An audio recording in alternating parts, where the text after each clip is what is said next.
So it's really nice to be here today. When I thought of a topic to speak about as a lightning topic, I really wanted to speak about this thing called gradients of agreement. And the reason I was interested in speaking about it is kind of seeing a trend in our industry where we're seeing this embracing of diversity and this strong desire to move to diverse teams. However, the challenge I'm seeing is I don't feel that we're really setting these diverse teams up for success. We're not providing them with the skills or the tools necessary to work effectively in diversity. I just want to start off by sharing my own experience. So I had an opportunity to work with a diverse team to lead them. And when I started out with them, a thing I thought was, for us to be successful, I would really need to get consensus with the team when we made big decisions. So whenever there was a big decision happening, we'd get the team together, we would talk about the issues, talk about opinions, different people would share different ideas, and then at some point I would say, okay, now that we've spoken about this, let's bring it to a vote. Who is happy if we do X? And I never ever really ended up with a result that I was happy with. So either everybody would vote yes, but I could see visually that somebody in the team wasn't happy with that response, or we'd have a discussion and it would seem like we were all in agreement, and then when it came to the votes, I'd get a no. So it wasn't until after I left this team that I come across the work by a guy called Sam Kaner, who's done a lot of research and a lot of work around participatory decision making and how to, he presents some ideas and tools and techniques to work with diverse teams to get better results. So my disclaimer today is these thoughts are not my own. I've stolen this from Sam's book, The Facilitator's Guide to Participatory Decision Making. And if you haven't read this book, I highly recommend it. It's really, really good. So I'm going to show you a picture of what I think consensus agreement is not. Now, if you look at this picture, there are a lot of things wrong with it. I want to focus on one technical dimension. It may seem like a little thing, but I believe the impact is really, really big. And that is the question that he's asking. Is everyone okay with this? Or some variation of that type of question. So the problem I have with this question is it is a closed-ended question. It leads us to thinking of a yes or a no. And when you respond with a yes or no to a proposal, you think of that response in a binary way. And that makes yes and no do a lot of work. The reality is yes and no are not binary. They're actually scalar. So yes could mean, if we go ahead with this, I love it, I'm going to work after hours and come in on weekends to make it happen. Or yes can mean, yeah, I'll do it if I have to. It's kind of the same with no. No could mean, I hate this. If we do this, I'm going to put my CV in and start looking for other places to work. Or no can mean, I don't quite get it. Can we not just talk about this for another 15 minutes? So what we see is the mechanics of the language of the questions we're asking in these diverse questions is actually a barrier to us getting to a good result. So what do? How do we get past the mechanics of a yes and no? Well, this is what we call gradients of agreement. And what you'll notice with gradients of agreement straight away is that you have a scale. There's a number of points that represent how different people feel. So when a facilitator or a leader asks, how do you feel about this? You can represent a lot more closer to how you actually feel inside about a particular proposal. Now, one of the things is we can adjust the gradients of agreement, and there are lots of variations in it. In this one, we've gone down to 6 points and we've changed the words in it. And in fact, this is something that Sam actually encourages. He says you should be adjusting your gradients of agreement to suit your organizational and your cultural needs. The only suggestion, or the big suggestion he makes, is if you do adjust the number of gradients, don't go lower than 5. So what they found is with research that as soon as you start going below 5, you lose meaningful insights and you don't actually represent where people are. So I want to just do a quick practice run with how this would work. Let's say we have a hypothetical problem. We present it to a group of people and we ask them how do they feel about it. And they respond with a result like this. So what I can see by this straight away is there's nobody sitting on the left. We have consensus. But we're not at a perfect solution. And in fact, we might not get to a perfect solution. We might just not have enough time, or it might not be possible because of the diversity amongst those people. Now, this is where your participation comes in. Who with a result like this would move ahead with that proposal? Okay, that's interesting. So I'd like to call this an enthusiastic response. Now let's do a different scenario. Let's say we have exactly the same proposal, and when we poll for a result, we get a response like this. Now if you look at this straight away, you'll see a couple things. First of all, we still have consensus. We have a supermajority. Between 4 and 6, we still have 7 people. But they're not exactly in the same place. Now if you were a leader, and you were asking your team if they wanted to go ahead with this proposal, and you saw this response, who is going to move ahead with it? Show of hands. So it's interesting. Even though both of them were yeses, the way you felt with this response was very different to the one prior to that. And that's the power of gradients of agreement. It gets past the yes and no, and starts getting you to where the meaningful conversations can happen. So a question I want to ask is, when is a response like this good enough to move forward? Because it seems from the group here that nobody wants to move forward with that result. Well, that's an interesting question. I can think of a few situations where that would actually be appropriate.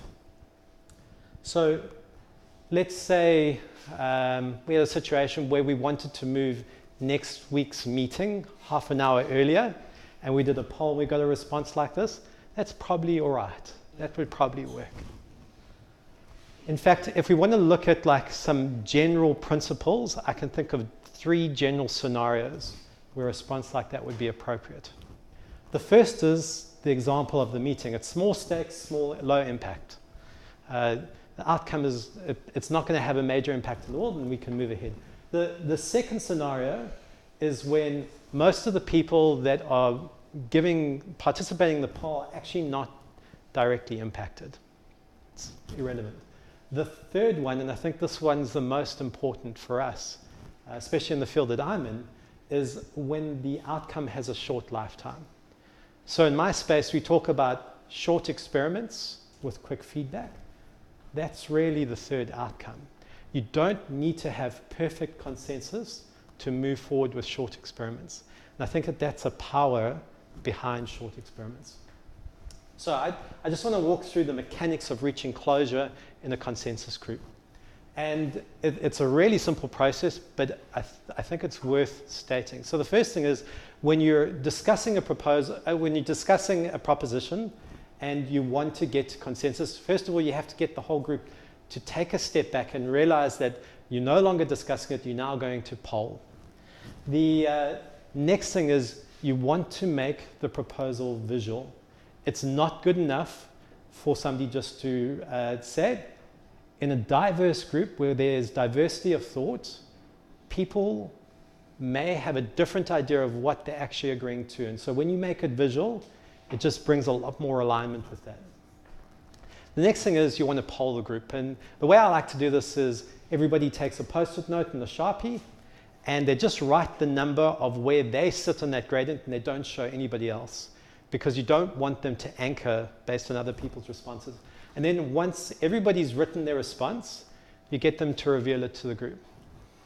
And now you can see where your group is at. And as a leader, you can make one of 2 choices. Either you can make a decision based on where people are sitting, or you can kick it back to the group for further discussion to see if there is more alignment, more ideas that we need to go through. So, I'm going to run through a scenario. We have this hypothetical group. The leader's gone to get input from the group, and it seems like there isn't any major disagreements, so the leader pushes for a quick poll to see where people are sitting, and you get a response like this. Well,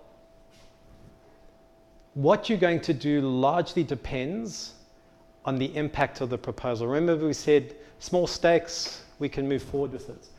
If this is a small stakes agreement, the leader's fine. He can, probably what an appropriate response would be is for the leader just to push for the idea to go forward, because the time and the energy to get consensus may not be worth the effort.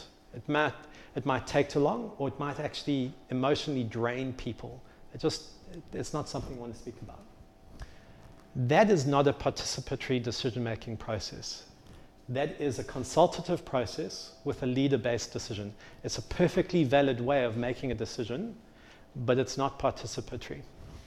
Now, let's take a different scenario. Let's say we have a really, really big decision to make that has a big impact on the outcome. We have a conversation and we poll the group and we get a response like this. This is probably not a strong enough response to move forward. We don't have any easy agreements with this group. And so we're going to kick it back to them for further discussion. And we might move the discussion to where the people are sitting. So the people that are sitting at mixed feelings, you might focus in on them. You've got to prepare your group for that discussion. Now, Sam calls that period where you're trying to resolve these disagreements the groan zone. Who has been in the groan zone before recognizes that? I recognize it because I know how tiring it is. When you're in the groan zone, you're there really to help people resolve their misunderstandings. It's trying to get alignment. So while you're working through the groan zone, you keep discussing it and you keep polling. And as you discuss and you get alignment, people's opinions change on things.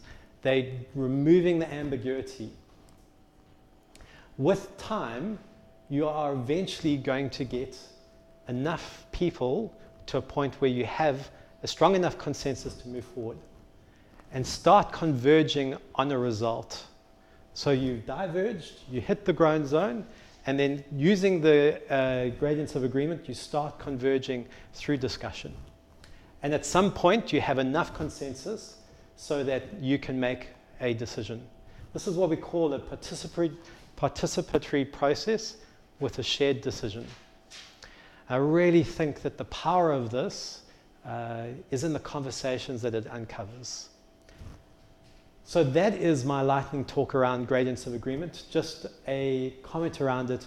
So I really enjoy the concept of mob programming, which I actually believe is a subset of participatory decision making. If that's something you're interested in, please go grab my book or come talk to me afterwards. That's my shameless plug. With that, thank you for your time. Are there any questions?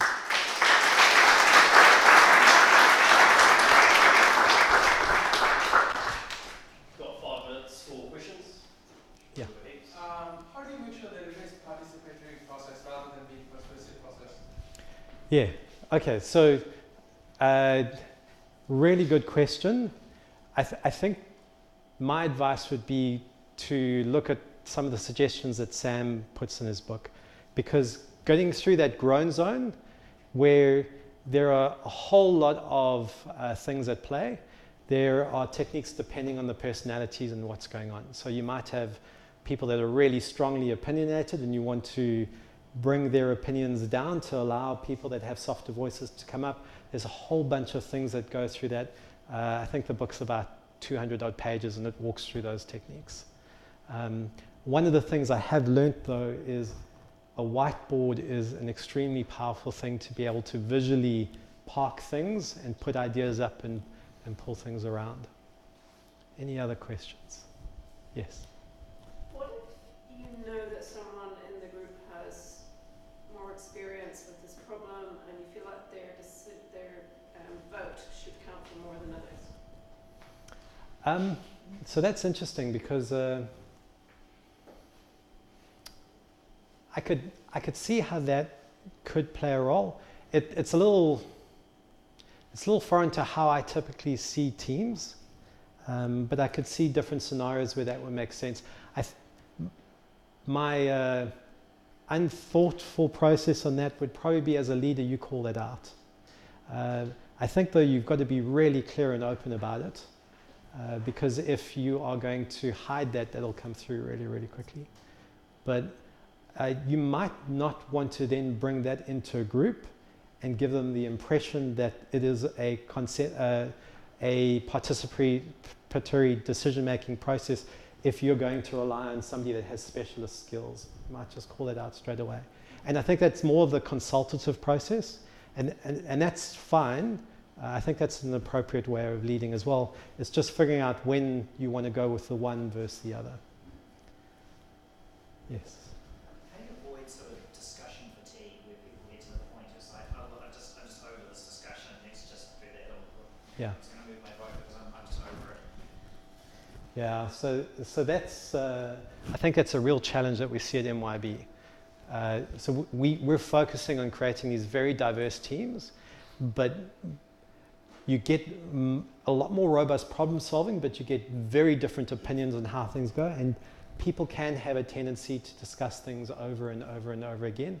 And I've been in some meetings where I felt like people just gave up and went, well, we'll do it your way because I don't want to spend another hour of my life talking through this.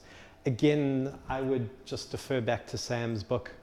He has some really tangible techniques around that, and getting through that groan zone.